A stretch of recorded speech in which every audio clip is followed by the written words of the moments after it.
dans la vidéo, on va afficher du temps, donc un chronomètre ou même pas, ça pourrait être une minuterie, un chronomètre ou juste le temps qui s'écoule depuis le début du jeu.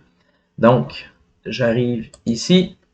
J'ai déjà placé mes éléments de UI et dans la dernière vidéo, on a ajouté les points par programmation. Donc, je vais retourner ici et on va faire la même chose. Donc, je vais avoir besoin d'une variable float cette fois-ci parce que mon temps va se déclencher avec un nombre à virgule, public float égale 0. Donc, par défaut, mon temps commence à 0 parce que je veux voir le temps qui s'écoule. Si je voulais faire une minuterie, je pourrais commencer à 10 puis que ça descende par la suite. Et ici, j'arrive ici, puis là, je veux faire public tmp texte temps. Pourquoi j'ai accès à tmp texte? On l'a fait dans la vidéo précédente, mais on aurait, parce que j'ai importé la librairie TMP Pro. Si vous voulez avoir accès à tous les autres éléments de UI, il faudrait utiliser Unity, using Unity Engine.ui. Fait que là, ça nous permet de récolter, d'avoir accès à des variables de type image, slider, bouton, text input, tous les autres éléments qui ne sont pas TextMesh Pro vont être accessibles avec Unity Engine.ui, les panels, les canvas, etc.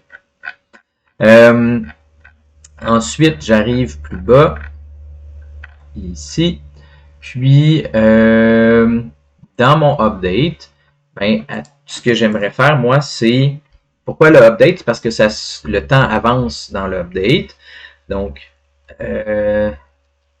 temps plus égal à time.deltaTime. Qu'est-ce que ça veut dire tout ça? Donc, time.deltaTime, c'est le temps entre les frames.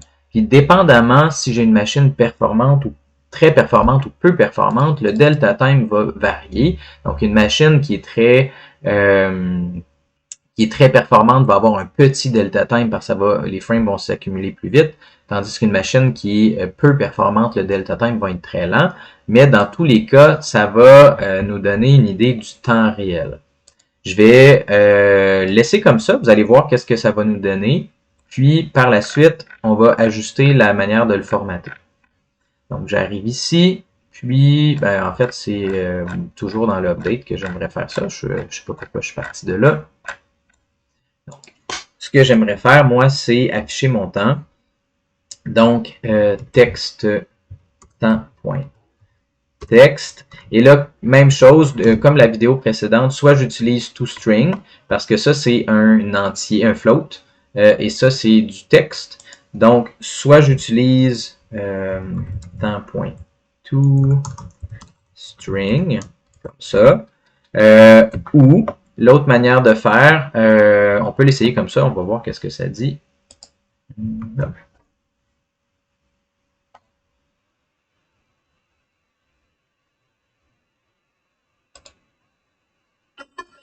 Oh, là, j'ai pas glissé mon champ, donc on se rend compte que je vais juste couper le son. Comme ça, je vais couper le son. Puis je vais couper. Je vais juste aller couper, mettre sur mute le temps de la vidéo. Donc j'ai mon script ici, puis on voit que j'ai pas glissé l'erreur que j'ai ici, ça me dit Object Reference is not set to an instance of an object. Donc j'essaie d'avoir accès à texte temps, mais je ne l'ai pas glissé. Donc je vais venir glisser, on ne se trompe pas, c'est pour ça que je les ai renommés parce que les deux se ressemblent. Donc je m'assure maintenant qu'il est là. Vous voyez, ça augmente, sauf que là j'ai beaucoup de chiffres après la virgule, donc moi c'est peut-être pas ça que je voudrais faire, puis ça bouge beaucoup, donc pas super idéal. Fait que là, on va aller ici, on va retourner ici. Donc, il y a deux manières de faire. On peut passer un paramètre qui au toString et ça dit le nombre d'éléments après la virgule. Donc, float 1, ça veut dire 1 après la virgule. Maintenant, si je regarde ici, et là, maintenant, mon élément va augmenter de 1 après la virgule. On peut, si je mets 2, ça va me mettre 2 éléments après la virgule aussi. Donc ça marche aussi. Ou si vous utilisez l'interpolation de chaîne, donc je vais copier la ligne, vous allez voir, ça fait exactement la même chose. Hop, comme ça, puis lui, je vais le mettre en commentaire.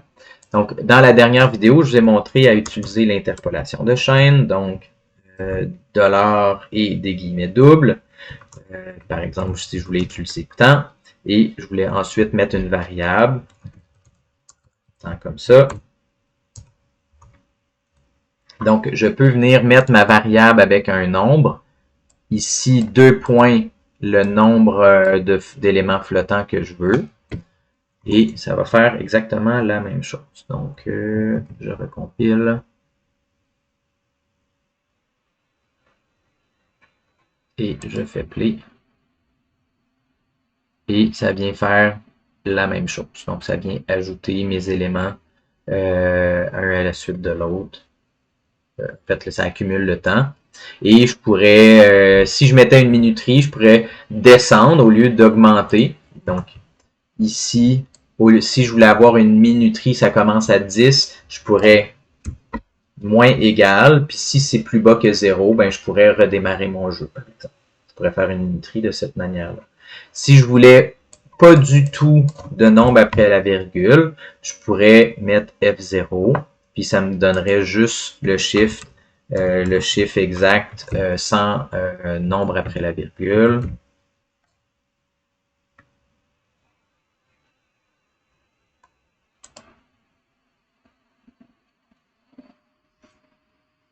Et là, on a le temps, mais sans chiffre décimal. Et c'est assez juste en termes de